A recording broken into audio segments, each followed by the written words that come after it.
so we are taking advantage of technology. And the rest, those who have not stood Uninani, and support staff, they are here. So I will give an address just to give you a picture of who we are and what are our priorities. Like I've said, it's a privilege to have you here today. This is cohort 19 of the program which we call Structured Engineering Apprenticeship Program. I will give an address just to give you a picture of who we are and what are our priorities. To give them the shoes to like I've said, it's a privilege to have you here today.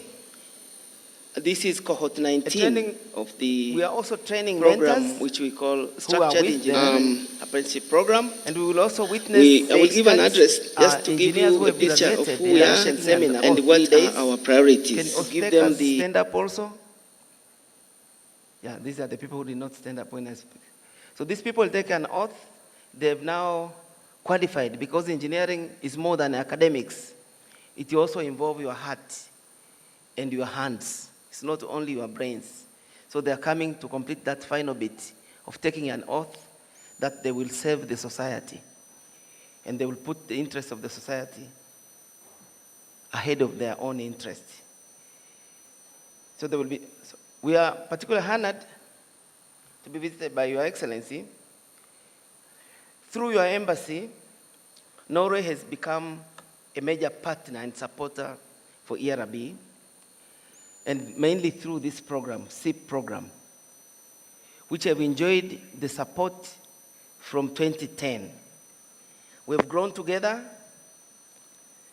and your program, the program which you are supporting, has become a template, and it has actually multiplied. Other people following your example, and from the progress of the support, have created similar programs with us and others. We are an old institution, which we started from 1968. Our mandate is to register practitioners based on their academic qualifications, experience, and attitude. We do professional development, that is lifetime learning. Because once you leave university, you can either grow your knowledge or decay. So we have a lot of programs. One of them is this one, as a professional development, to keep pace with the changing technology and priorities. We're also dealing with conduct and ethics of the practicing engineers to make sure that they abide by the Engineering Code of Conduct and Ethics. We are also involved in accrediting courses in collaboration with the accreditation authorities. That is where industry can input on what is to be taught at our universities. Your Excellency, since 1968, we have in our register about 44,000 engineers in various categories. The fresh graduates, professional engineers, and consulting engineers. 44,000. Out of this, women are only 7,000. That ratio is 1 to 7. For every one girl, there are 7 boys. And as you go up, professional engineers, the ratio is 1 to 9 in favor of boys. That graduate engineers who go through these programs and become a professional, boys move faster. And even this number was improved by your intervention. Had it not been there, maybe it would be much worse. In the space of consulting engineers, the ratio is 1 to 20 in favor of boys. And there is one category, which is independent consulting. The ratio is 1 to 60. There is only one woman, and I even know her name, Mrs. Mukama. So that is not acceptable. Those ratios are not acceptable. There must be an intervention. On the other hand, 70% of the register is youth. So these statistics inform where we should put our efforts. So we have many programs of achieving gender balance. I will speak some of them here quickly.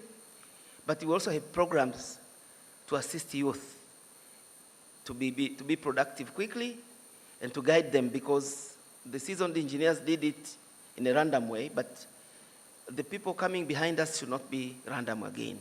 So we also have plans for incubation and for helping the youth.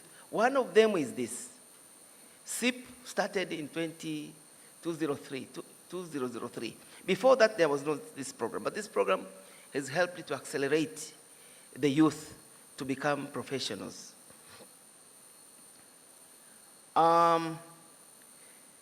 It is structured. It is structured in a way that they get exposed to different areas of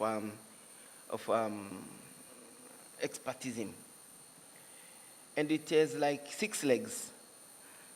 ERB designed, and it is still coordinating the program. But we also have financiers, like the RNE, it requires money. We have mentors, the people, gentlemen and ladies you saw, the engineers, because without a mentor, they are not going anywhere. There are placements. Placements, they are institutions which take them in to give them the experience and the requisite attitude. And we also have the beneficiaries themselves. So it has worked, and it has evolved and improved for the last 22 years. So since its inception, 13,902 have been enrolled in SEAP. Out of these, 3,375 are girls. You see, the ratio of 1:7 is for the general population.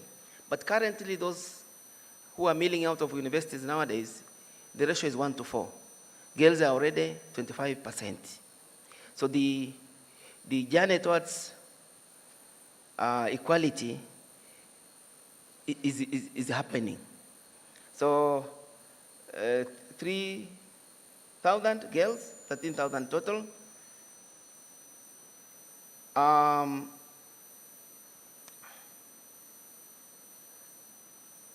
It has worked well since inception, but there is a lot still to be done. Like said before, we have 11 universities offering engineering degree in Tanzania.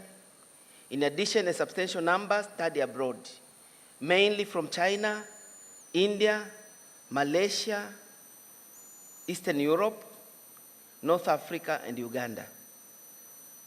Those are the leading sources where our engineers train. And if they train in a recognized university, we take them in. So every year, we have 4,000 fresh graduates joining the community. But we are only able to enroll 1,200. 1,800, we can't enroll. 1,800, they are unsupported or supported by parents, and they go unstructured way. It is our wish to support 100%. And from our experience, it costs about 1 million Tanzanian shillings to manage one intern. Most of this money, maybe 80%, go to provide them with monthly allowances to support their living costs, because we send them all over the country. And the remaining 20%, we buy them health insurance, safety gear, and a small percentage is head office costs for monitoring, because we do visit them at their place of work to see how they are faring. If our wish was granted in one way or another, through the government or through anything, would require 48 billion to provide 100% support to all the eligible, and which I think is doable. Your Excellency, with support from RNE, we've trained 490 girls. Most of them are now registered. Some are very big shots. They've been promoted to the level of permanent secretary. Some have their own businesses. So 490 have been trained. This is not counting 100 girls, 80 from the mainland and 80 from Zanzibar, which are supported in the current program. From your inspiration and from our efforts, we have other supporters. The government is supporting 160 trainees, of course, all of girls and boys. Tarura is supporting 104, it's also government. TANROADS is supporting 150, RUASA 181, DAWASA 60. Collectively, about 600 are in the government institutions and they are getting support. In fact, some of these institutions cannot function without these interns. They are actually running the show. It's a big number. And a good number of them end up being employed in this same institution. But we also have other development partners who have supported the project. The World Bank, they also have a gender agenda through DUTP. They have supported so far 421. The World Bank again through ESPJ, they trained not 100%, but 2,000. They could not support the whole program, but at least they pushed 2,000 to a certain point. TAZA project is also another World Bank project. They have a gender agenda and it's 100% girls. They are supporting currently 40. We have a project called RISE, 51 individuals. The US government through the MEM project, they're supporting 40. The rest are supported by parents and the private sector. The private sector and parents is 581.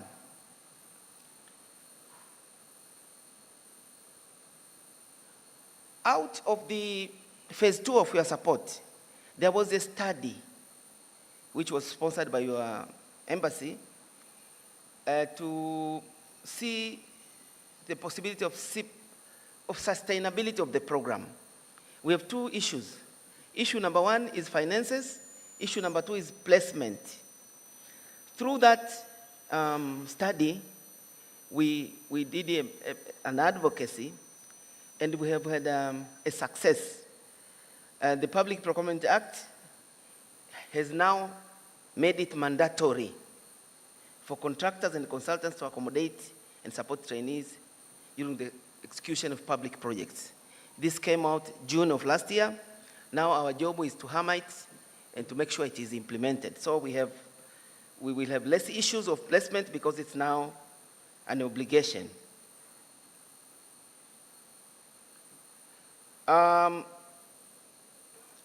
We still have a backlog, like we said, of people who would wish to support. Our count is now for the girls is 2,250, and for boys is 12,000.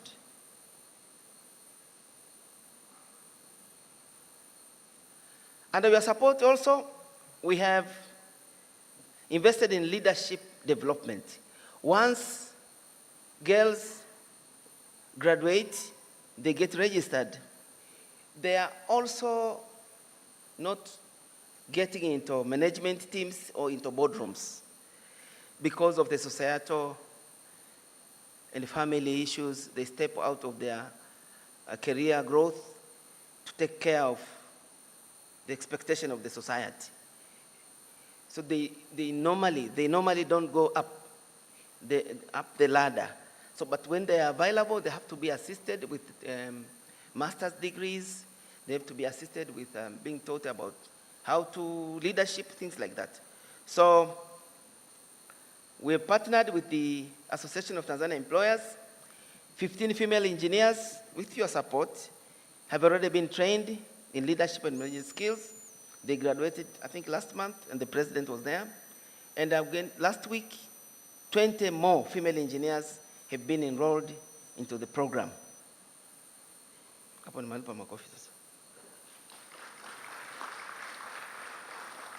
Your Excellency, hebu niweke ule mti wangu. Mariane. Your Excellency, to achieve equality, we have to intervene earlier. All this we have spoken about is about those who have made it already to become engineers. But engineering is a tree which grows from a seed of stem. Stem is the foundation. So if we don't intervene early, we are going to end up with this slow journey to equality. So we have started a program. It's called STEM Support Program.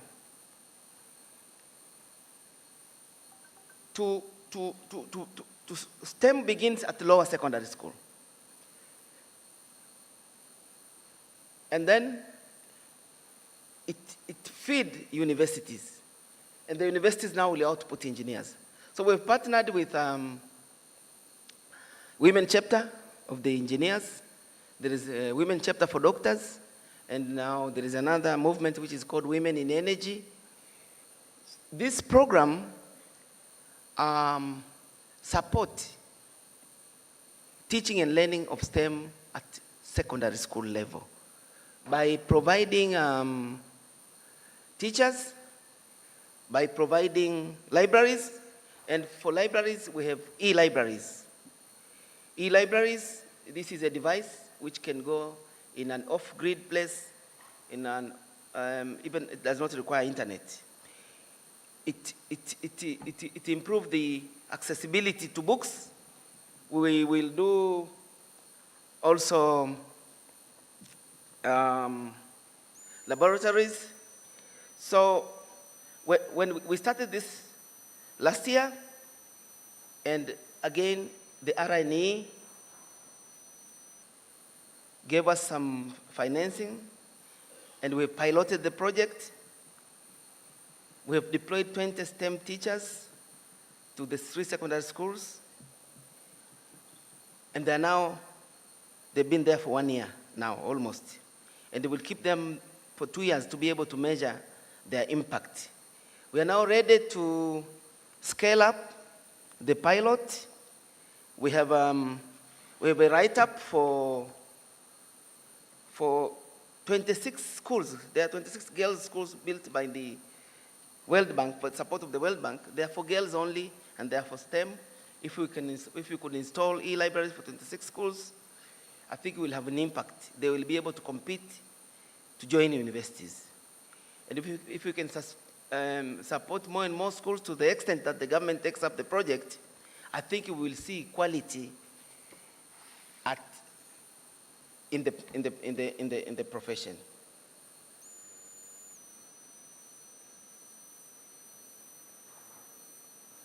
We think it is doable by 2030, at least to have equality at the level of university. And maybe plus four other years, they will come out to the industry.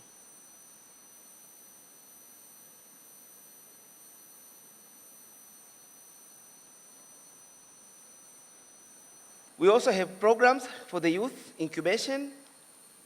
They also suffer from financing.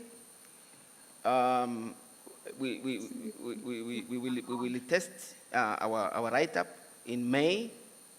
We want to train online the youth how to write business plans, how to register, how to work. We'll pair them with companies which are doing well, and then we'll ask the government to give them preferential contracts until when they can be trusted, and then they will hatch from the program. We will start an online training in 1st of May and have a summit on 20th to 25th of May, and we'll bring to the room people who are registering companies, mentors, people who are helping with writing project write-ups. We hope by the end of the month, some people will have started their own companies, and we will take them through. If it works, maybe it will attract supporters and we will scale up the project. Your Excellency, as I conclude, I will reiterate to thank you very much for coming, but to thank you for the support we are getting from RNA, and we look forward to collaborating with you as we advance the engineering profession in an inclusive way. Thank you very much.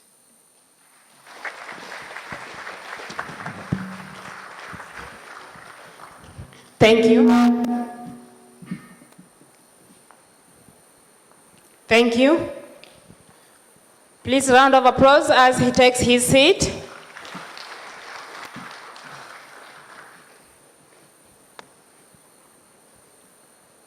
Now I wish to welcome our board chairman, Engineer Advocate David Menyemanga, for the remark from ERB. Please, our hands as he comes to the stage.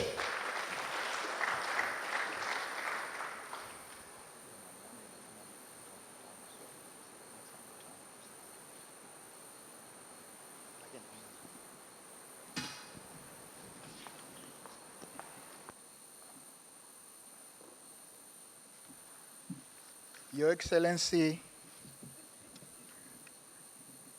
THE19TH, I hope I pronounced it perfectly. Thank you.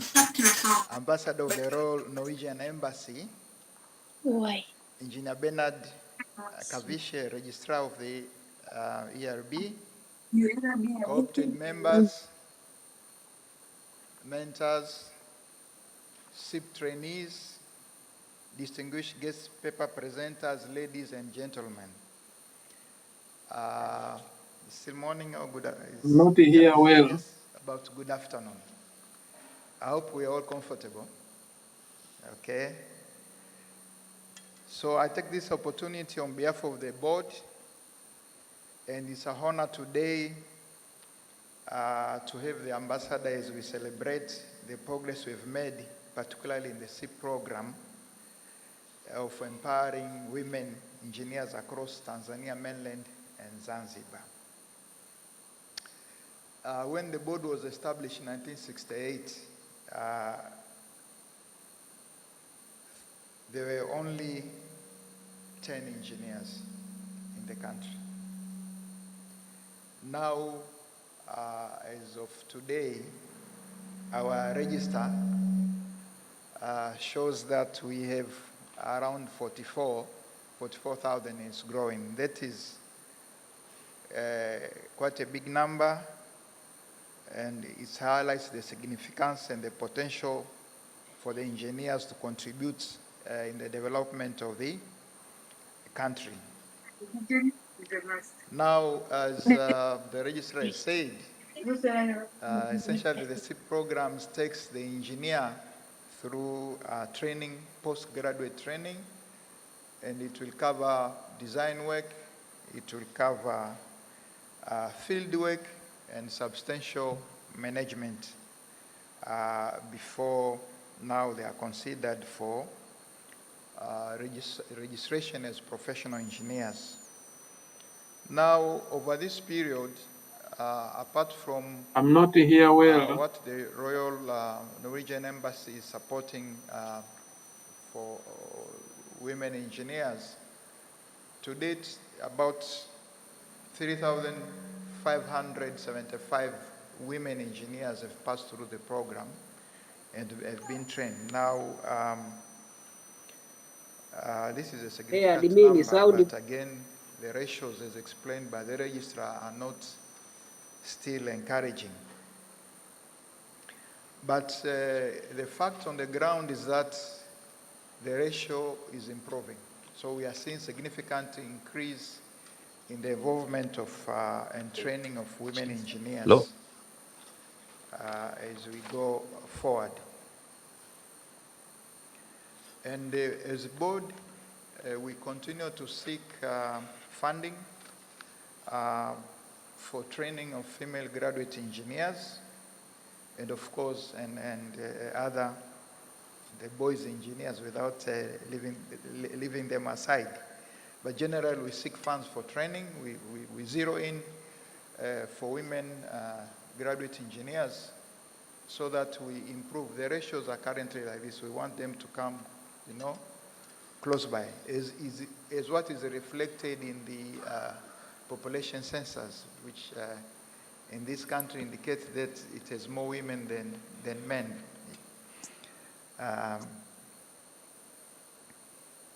Now, ERB, in collaboration with the Royal Norwegian Embassy and others partners, have launched initiatives aimed at bridging this gap, and specifically the Royal Norwegian Embassy project has managed to raise the female graduate engineer ratio from 3% when the program starts to now 13%, which is very significant. Nami niombe makofi. As the registrar said, it is true, some of the female engineers are holding very prominent position in the country. He didn't mention names, but let me mention one. One of them is called Engineer Majuma Waziri. She's the Permanent Secretary in Ministry of Water. She's a SEAP beneficiary of the Royal Norwegian Embassy project. And I think there's another SEAP engineer Cyprian Duemeja. I think he's also a PS in the Vice President office. He's also a beneficiary of the SEAP program. So we are seeing results. Makofi zaidi. So ERB is encouraging young girls to pursue STEM. You saw the graph there, or the image. And the idea is that we are really waiting to pluck the fruits, but we are not planting the seeds. So in order to have more fruits, then we plant more seeds, and then after some time we're going to benefit by having the fruits ready. So this program is on, as explained by the registrar. I don't need to repeat it. As we look in the future, we must recognize the invaluable role of engineers playing in Tanzania's development. Infrastructure development, technological development, technological innovation. We need to address sustainable challenges. So we must ensure that the profession remains robust, inclusive, and capable of meeting challenges. As you all know, knowledge is growing at an incredible pace. And we have really to grow in pace with the technology. We are talking of fourth industrial revolutions, artificial intelligence, and all those kind of technologies, which we really need to adapt very quickly, otherwise we'll be left behind. And as board, we are really making sure that we are at pace with technology. Now to conclude, I would like to express my deepest gratitude to Your Excellency for finding time to be with us today. Naomba makofi.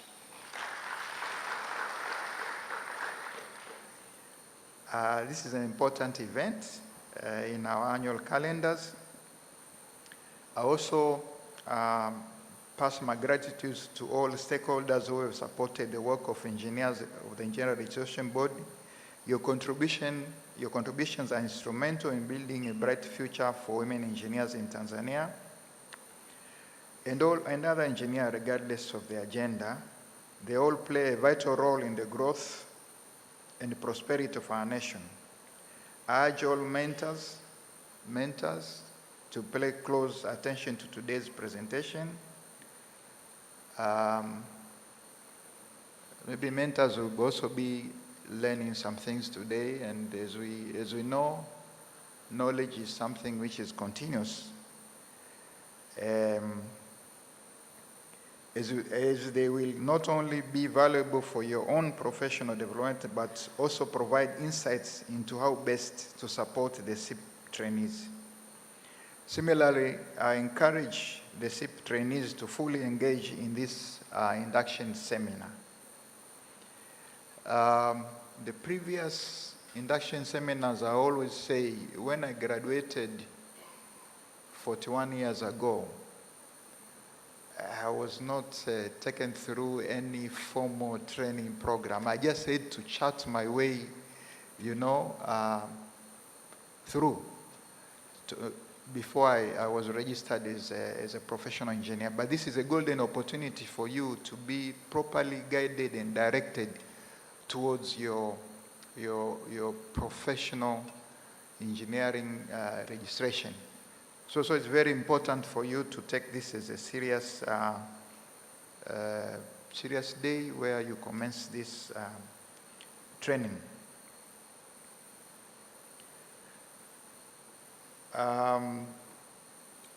So as it is a crucial step in gaining knowledge and experience necessary to successfully complete the SEAP program. This program will equip you with essential experience for professional registration and will build your confidence, preparing you to compete effectively in the global job market. As we progress in the days to come, we're going to have a global market. It's not only Tanzanian market. I mean, if you are properly qualified, it means you could work outside Tanzania. We already have mutual recognition agreements with East African countries. We will finish the framework, and then you'll be able to work in Kenya, in Uganda, and we are looking of having even more mutual recognition frameworks with other countries, so which will enable you even to go outside the East African region. So this is very important. Now, with that in mind, so I'm pleased to officially declare this SEAP induction seminar for cohort number 19 or class number 19 and the mentors training workshop open. Karibuni sana na asanteni sana. Thank you. Another round of applause as he leaves the stage. Thank you indeed. Your Excellence, Tonintins, and all the high table delegations, it's now time for the oath takers. I request Your Excellence, Board Chairman, Registrar, and the high table to come on the podium so that we can witness the oath takers as they are led by the advocate. Please, oath takers, come front. Advocate Alice Moshi is the one leading the oath takers towards the oath taking ceremony.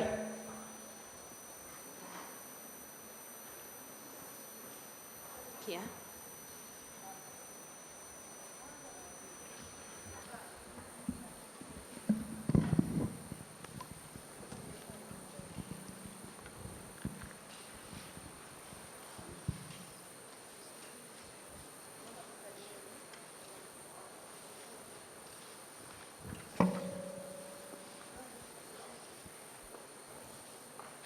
Please, let's take your position on the left side.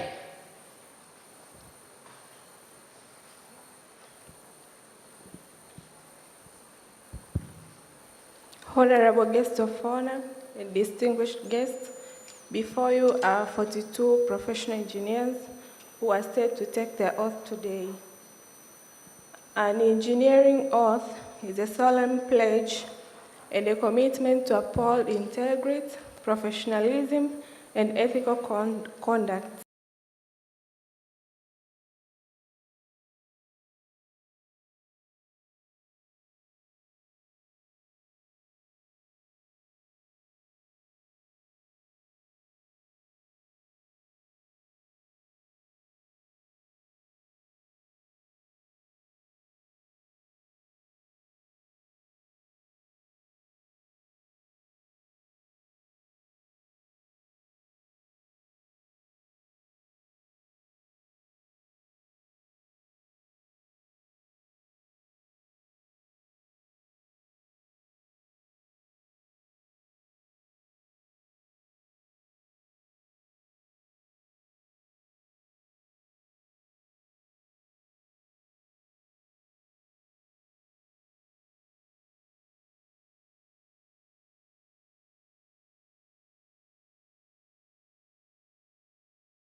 2605, Mwanza, do hereby solemnly and sincerely make oath, affirm, and declare as follows. Paragraph 1.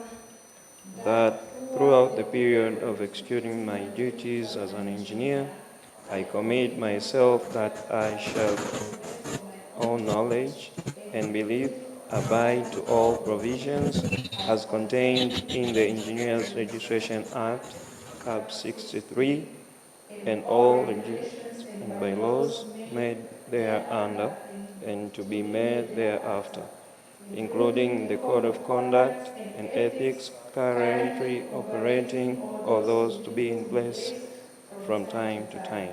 Paragraph 2. That I shall deliver and execute all my works in a truthful manner without compromising the standards, procedure, and ethics to which an engineer is required to abide to. Paragraph 3. That I solemnly pledge myself to consecrate my life to the service of humanity. I will be loyal to the engineering profession, just and generous to members, lead my life and practice my profession in a righteous honor and dignity during the execution of the projects, and further that the projects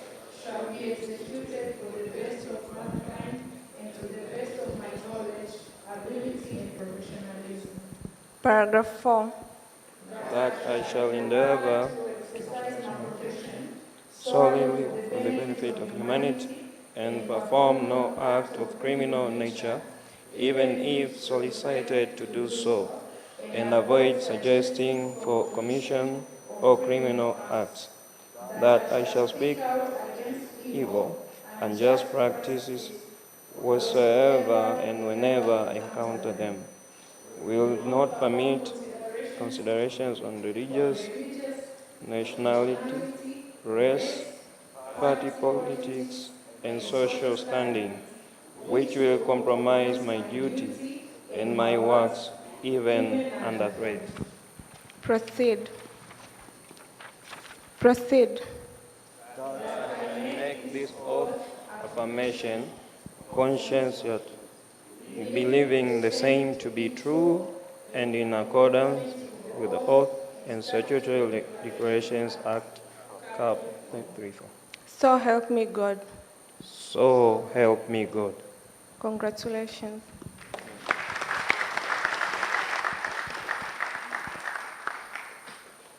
Naomba mtarudi kukaa afu mtasaini viapo vyenu.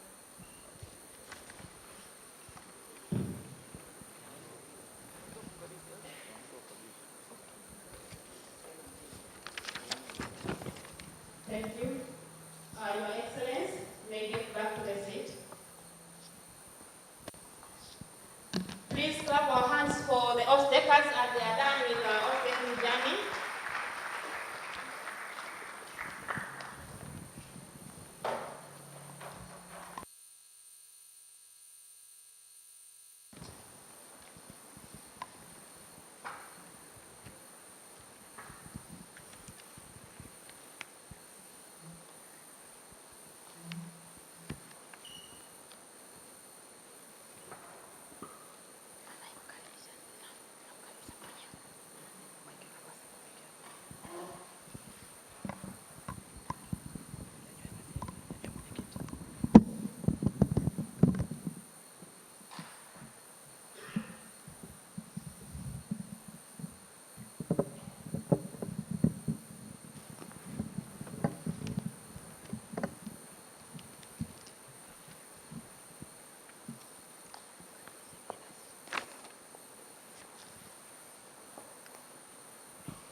Thank you. I wish to welcome our board chairman so that he comes to the podium to welcome our chief guest for the remark from Royal Norwegian Embassy. Thank you.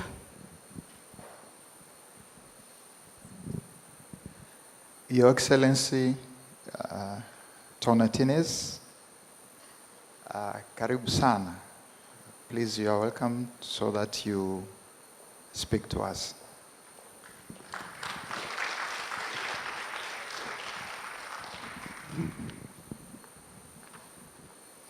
So, Chair of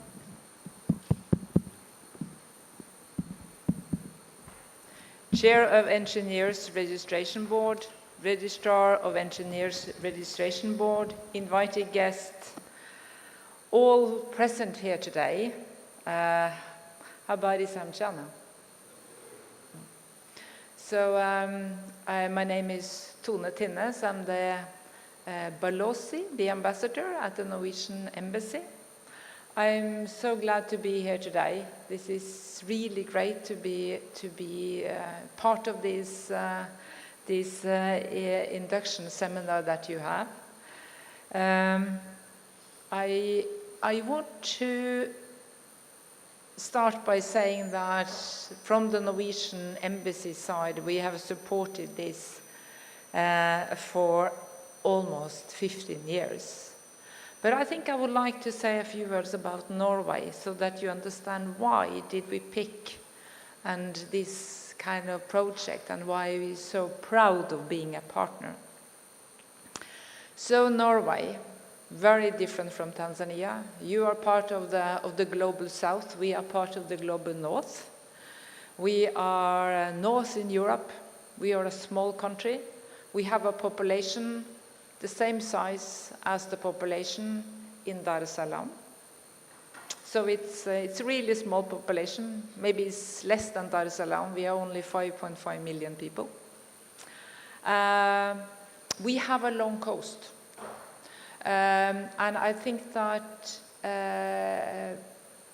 Norway has always used the natural resources that we have. So in that way, we are quite similar to Tanzania. And we have started by using the resources that we got from the fishery resources. We were building ships. You need engineers to build ships. We have a lot of hydropower, just like rivers, waterfalls, just like Tanzania. So we started, after a long time, we started to develop that waterfalls into electricity, and that was the start of the industrial development in Norway. And then we needed engineers. We didn't have that many. I think you said that you had 10 engineers in 1968. I think when we started to develop our hydropower, we almost didn't have any. So we had to get them from other European countries. And then we have used that hydropower as an input. We started with fertilizers. I'm not sure if any of you heard of Yara, the fertilizer company. They also sell fertilizers here in Tanzania. They started with a different name, and that is called Norwegian Norsk Hydro. So it means Norwegian water, Norwegian hydro. And they started using the water resources to then produce fertilizers. One of the first places that you produced fertilizer was in Norway, built on the water resources. And later on, in around 1970, we found oil and gas. Then we needed another type of engineers. We didn't have them when we started. So we started with always no engineers in oil and gas. So we have to get them in from other countries. And over time, we then had universities teaching that kind of engineers in Norway. So now we have a lot of oil and gas engineers and petroleum engineers. And I know that many of those Tanzanian engineers that were then educated some decades ago, they got their education from Norway. So that just gives you an impression how important engineering has been to develop the Norwegian economy. And when we started working in Tanzania, we brought that competence with us. if you were here in the 60s, 70s, 80s, and you met Norwegians, they were engineers. And they came here for road construction, for power plants. We have our very important state-owned oil and gas company here in Tanzania now, Equinor. Have any of you heard about Equinor? Very, very important, has a lot of engineers. It's a worldwide company now, also here in Tanzania. They hope to start up a big gas plant, natural gas plant, down in Lindi. So we are really hoping, for the sake of Tanzania, that that will go through. So the part of the reason, the one leg we had for supporting this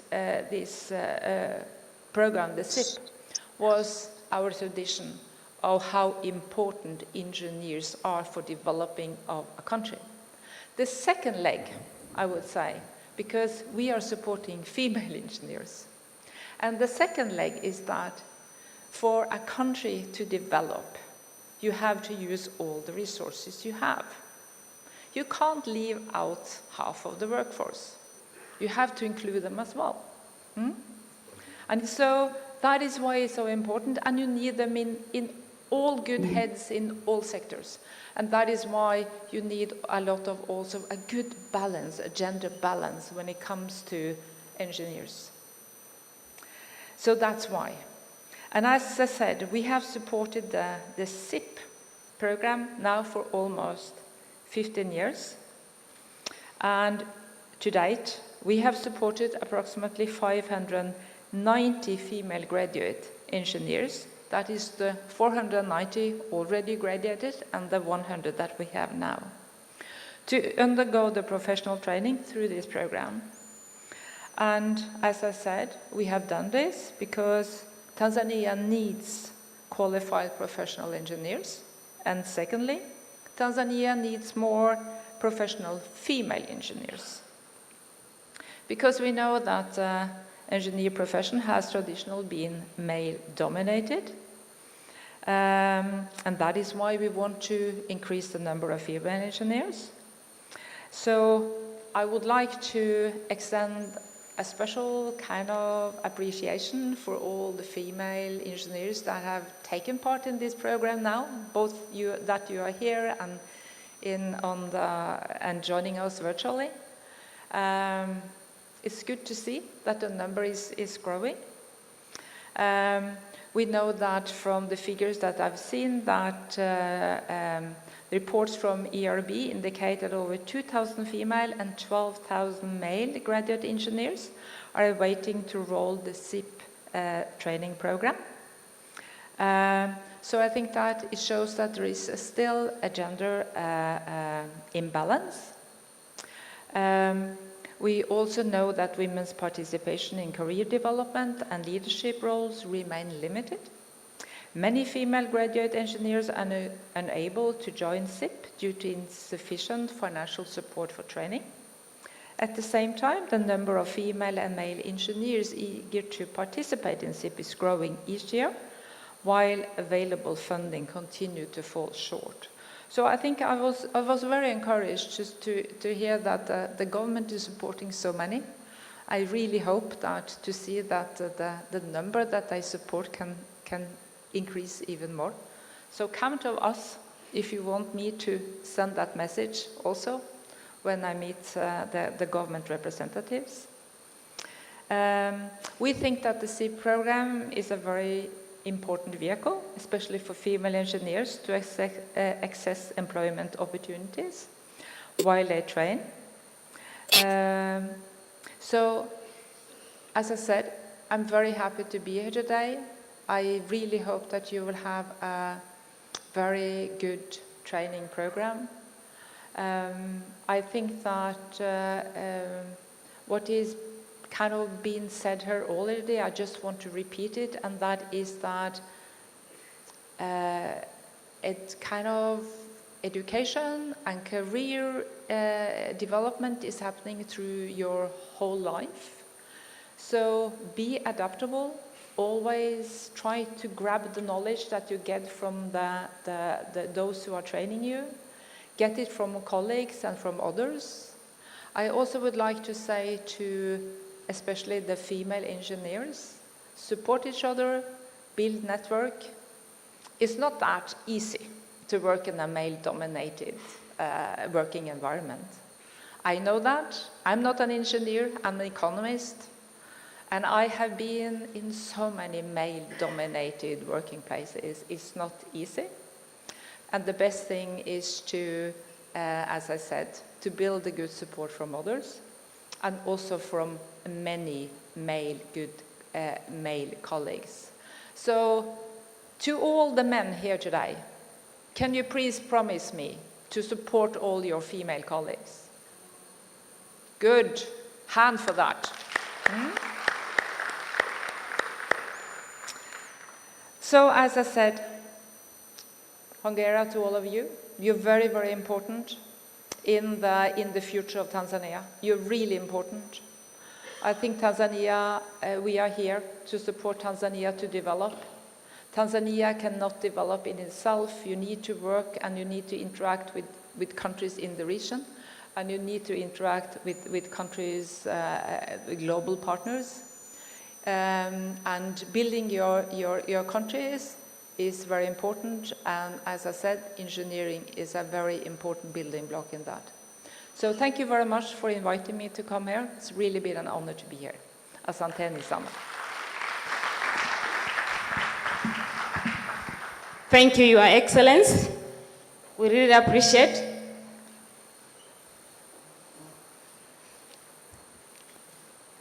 Thank you.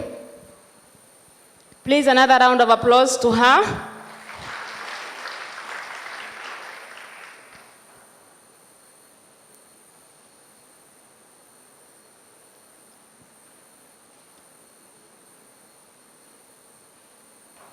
With this, as she's getting prepared, please, I wish to invite Engineer Anita Kalumna and Engineer Peter Mkombo to come forward.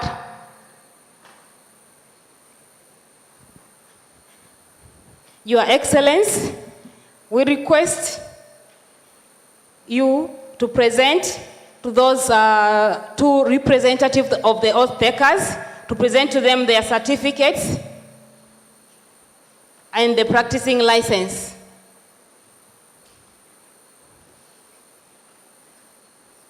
Engineer Peter, can you step aside a bit for the photo?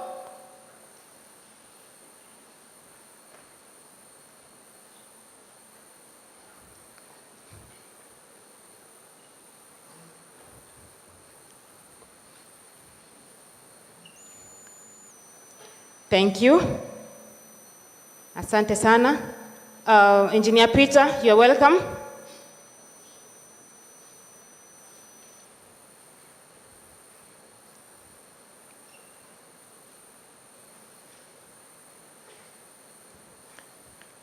Your Excellency, we really appreciate you honoring the certificates and the practicing license for those two who are presenting the rest of the oath takers.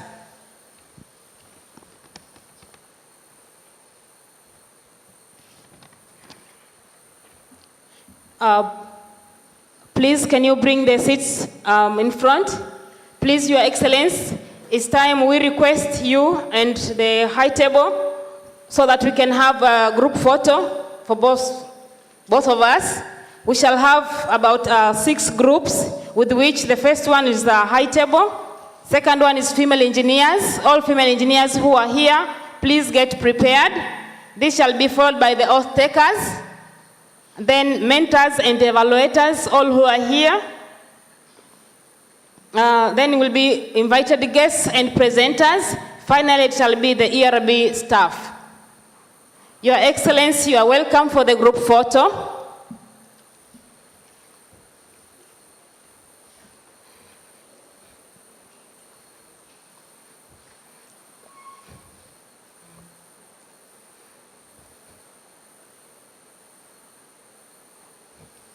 Female engineers, please stand up. We are running out of time.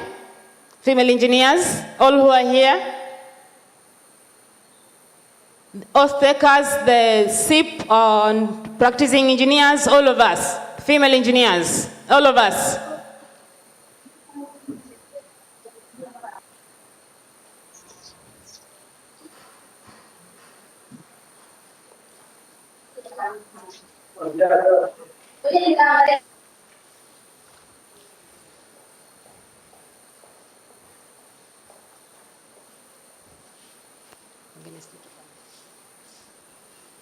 Wengine naomba tupande juu.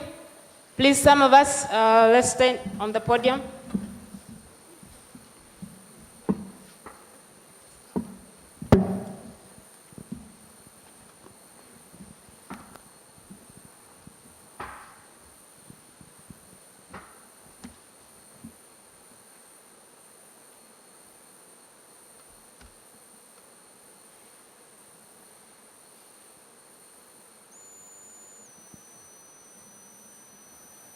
Thank you. Oath takers, please. Oath takers. Then mentors and evaluators get set. Mentors and evaluators after oath takers. Female oath takers, please get back. Female, no, keep standing. You are part of oath takers.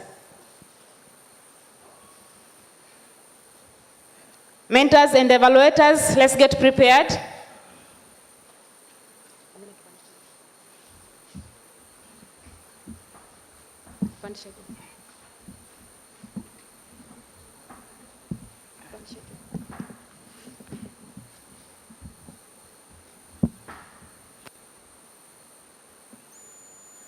Mentors and evaluators, let's get prepared.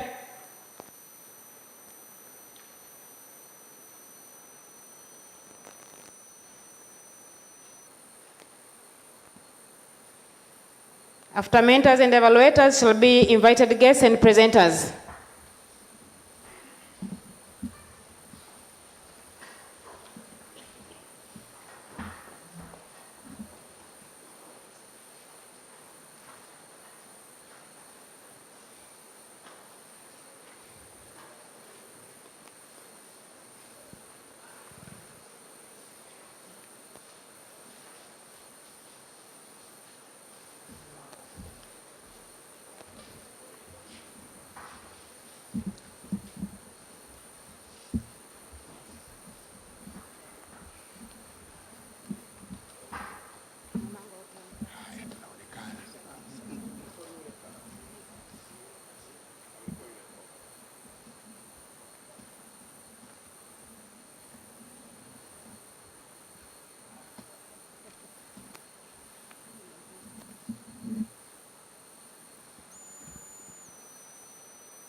Asante.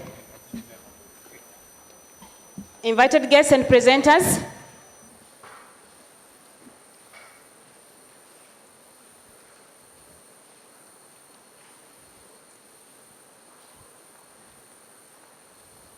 Invited guests and presenters.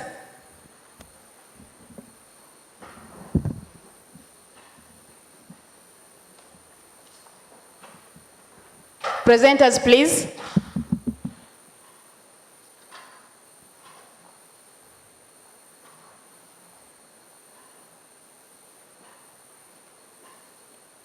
ERB staff, please get prepared.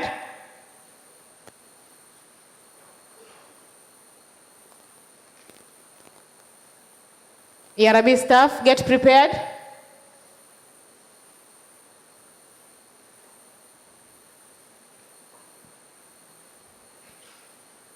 ERB staff.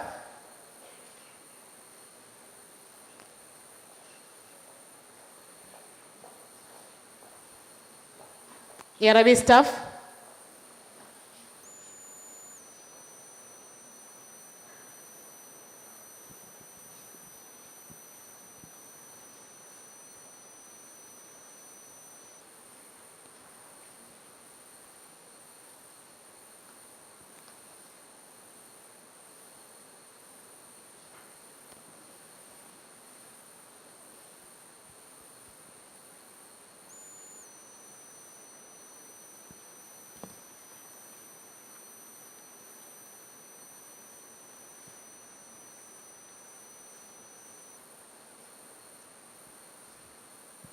Thank you. That's the end of our group photo session. Your Excellency, thank you for the group photo. You may now resume to the seat. Naomba tupige makofi mengi sana kwa mgeni rasmi. We really appreciate for your time, for being here with us and taking your time, giving us your remarks for us to be able to carry on with our practicing. We still wish you keep on supporting us. Thank you, we appreciate. Naomba tupige makofi tafadhali.